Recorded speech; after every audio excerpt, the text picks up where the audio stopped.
दिल टूटना ट्रॉमा नहीं है। नहीं, दिल देखिए, दिल टूटना जो है ना आजकल बड़ा कॉमन हो गया है, ठीक है।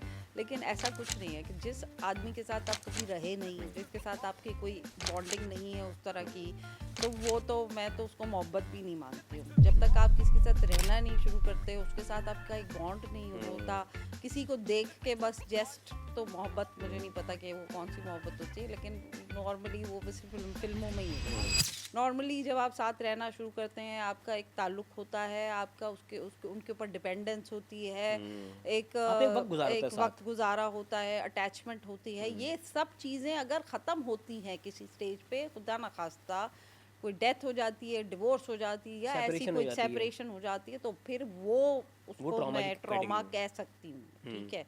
या वो बहुत सारी चीज़ें प्रॉब्लम कर सकता है। लेकिन ये जो फ्लिंग्स जो होते हैं हमारे यहाँ, और ये जो देख के, और टीनेजर्स में जो एक वन ये साइडेड लव या लव हालांकि अफेयर्स होते लोगों हैं। ने इसको बहुत ज़्यादा वो किया हुआ है, उसकी हाँ, वजह से ग्लोरीफाई किया हुआ है बाकायदा। एग्जैक्टली और फिर बच्चे जो है उसकी वजह से जी कि मुझे अपनी वो पढ़ाई में दिल नहीं लग रहा। दल नहीं लग रहा, और दूसरा फिर वो नशों में और इन सब ओह चीज़ों में यस। लग जाते हैं, और ये सब चीज़ें कि जी हमें तो तकलीफ़ है कि भाई वो हमारा तो दिल टूट गया।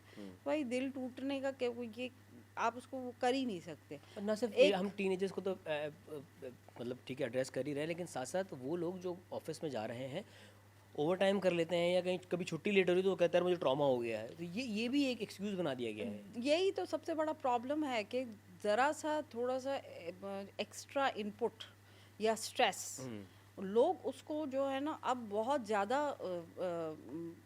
वो करना शुरू कर दिया लोगों ने उसको, कि भाई मुझे ट्रॉमा हो गया है, या मेरे साथ ज्यादती हो रही है, मुझे साइकोलॉजिकली जो है ना I am not happy psychologically at work, या कुछ भी इस तरह की चीज़ें लोग जो है ना, या जो है हमारा वर्क इन्वायरमेंट अच्छा बहुत नहीं टॉक्सिक है, है। बहुत टॉक्सिक है, हमसे ओवर टाइम करा, ठीक है, कुछ हद तक सही भी है, लेकिन बहुत सारी चीज़ों में जब आपके ये जो कुछ साल होते हैं, जब आप मेहनत कर रहे होते हैं, ग्रो कर रहे होते हैं, तो उसमें आपको कभी कभी ऐसा होता है कि वक्त नहीं भी देखना होता, आपको एफर्ट नहीं भी देखनी होती, आपको सिर्फ एफर्ट डालनी होती है, कि आपको उसको मेजर नहीं करना होता कि कितनी मैंने डाली, ठीक है, क्योंकि उसका जो आउटकम आपको चाहिए वो भी तो आप मेजर तो नहीं कर रहे हैं ना, जितना भी मिले, ठीक है।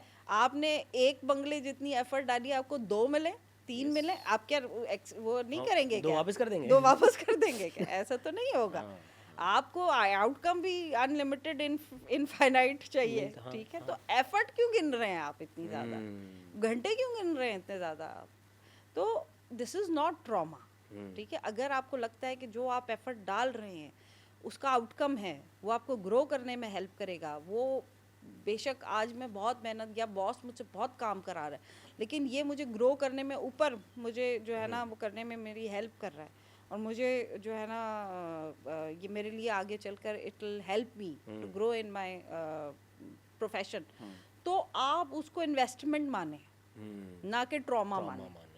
देखिए स्ट्रेस जो होता है ना, स्ट्रेस को आप जैसे देखते हैं, स्ट्रेस वैसे ही होता है, ठीक है। स्ट्रेस भी 2 तरह का स्ट्रेस होता है, एक पॉजिटिव स्ट्रेस, एक नेगेटिव स्ट्रेस। तो इसी तरह काफ़ी लोग ट्रॉमा को एज अ फ्यूल भी यूज़ करते हैं। बिल्कुल।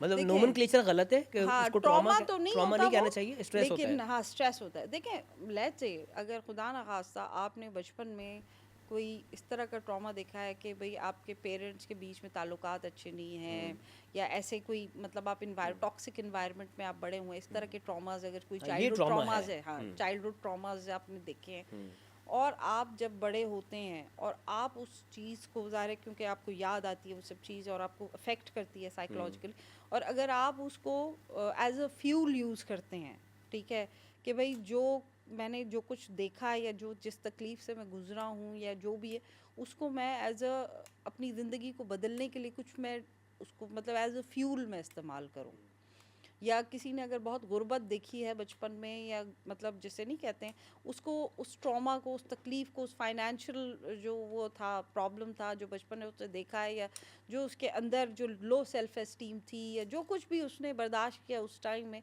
बिकॉज ऑफ फाइनेंशियल इश्यूज़, या किसी भी, या कोई अगर पेरेंट नहीं था, जैसे नहीं सिंगल पेरेंटिंग होती है, कोई भी इस तरह का इशू था, उसको आप एज अ फ्यूल इस्तेमाल करते हैं कि टू ग्रो, कि मैं आगे अपने बच्चों के लिए कुछ बहुत बेहतर करना चाहता हूँ, ठीक है, तो that is something very healthy कि आप अपना जो एंग्जाइटी, अपना जो स्ट्रेस है, अपना जो ट्रॉमा है या जो कुछ भी आपके साइकोलॉजिकल जो प्रॉब्लम्स हैं, इश्यूज हैं जो कि आपके अंदर थे या जो आपने इतना अरसा बर्दाश्त, उसको आप एज अ फ्यूल इस्तेमाल कर रहे हैं टुवर्ड्स योर ग्रोथ। कंस्ट्रक्टिव है ना आपके लिए। कंस्ट्रक्टिव है। देखिए, और दूसरी एक ये है और दूसरा ये है कि आप सारा वक्त उसी पे आप विक्टिमाइज करें, आप उसको जो है ब्लेम करें उस चीज़ को। उस चीज़ को ब्लेम करें कि मेरे माँ बाप ने मुझे ये नहीं दिया, मेरे माँ बाप ने मुझे वो नहीं दिया। आप अपने अब मेरा- ट्रॉमा को या आप टॉक्सिक एक्सपीरियंस को एज एन एक्सक्यूज यूज करें। एक्सक्यूज़ यूज़ करें और आप फिर उसको अपनी पूरी ज़िंदगी जैसे कहते हैं ना कि उसी को आप ब्लेम करते रहें कि अगर मेरे साथ उस वक्त ऐसे, आज से 20 साल पहले ऐसे ना हुआ होता तो आज मैं कहीं और होता। तो 20 साल पहले हुआ था ना जो कुछ भी हुआ था, 20 साल तो थे ना आपके पास, आप उसको बदल सकते थे। और इवन तक 20 साल के बाद आज भी अगर आप उसको रियलाइज़ करें तो आप उसको बदल सकते हैं। इट्स जस्ट कि आप उस चीज़ को देखते कैसे हैं, ठीक है, पर्सपेक्टिव का डिफरेंस है। पर्सपेक्टिव का डिफरेंस है, ठीक है, और आप उसको महसूस कैसे करते हैं और आप उसके साथ करना क्या चाहते हैं उस एक्सपीरियंस के साथ, ठीक है।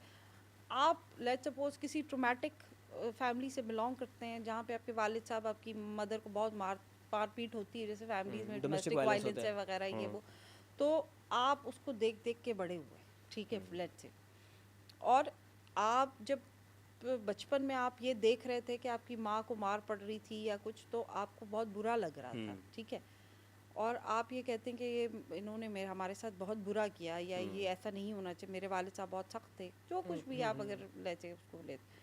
लेकिन जब आप बड़े हो जाते हैं, आप इंडिपेंडेंट हो जाते हैं, जब आपकी शादी होती है, तो आप उन्हीं सब चीज़ों को इंटरनलाइज करते हैं और अपनी बीवी के साथ वही सब कुछ करते हैं, ठीक है।